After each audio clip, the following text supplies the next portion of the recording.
আসসালামু আলাইকুম ওয়া রাহমাতুল্লাহি ওয়া বারাকাত। আমাদের এই টিমে 5 জন ছিলেন, এখন আমরা 3 জন আসছি, কারণ বাইরে অনেকক্ষণ অপেক্ষা করতে হয়েছে, যাদের ধৈর্য কম তারা চলে গেছে। আমার ভাইয়ে যিনি আছেন আমাদের দলের মাননীয় সেক্রেটারি জেনারেল এবং সাবেক এমপি মিয়া গোলাম পরোয়ার অধ্যাপক, এবং আমার ডানি যিনি আছেন তিনি একজন সাবেক এমপি, আমাদের দলের অ্যাসিস্ট্যান্ট সেক্রেটারি জেনারেল জনাব হামিদুর রহমান আজাদ, আর আমার নাম তো আপনারা ইতিমধ্যে শুনেছেন।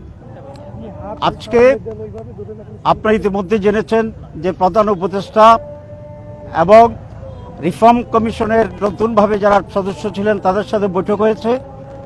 ওনারা কিভাবে এটা করবেন এবং বিভিন্ন দলের সাথে স্টেক হোল্ডারদের সাথে আলাদাভাবে আলোচনা করবেন সে বিষয়ে আলোচনা হয়েছে। আমরা এই উদ্যোগকে স্বাগত জানিয়েছি।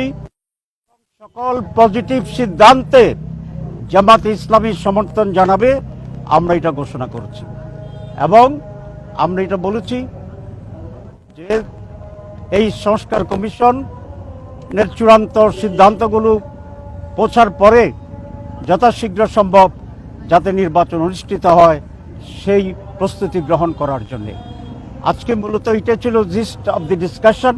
আর ডিটেলসটা ওনারা আমাদেরকে বই দিবেন, সেটা পর্যালোচনা করে আমরা জামাত ইসলামী এবং ওই যে টিম আছে সরকারের তার সাথে আলাদা বৈঠক হবে, মত বিনিময় হবে এবং সেখানেই আমরা আমাদের মূল সিদ্ধান্ত এবং আলোচনা জানাবো।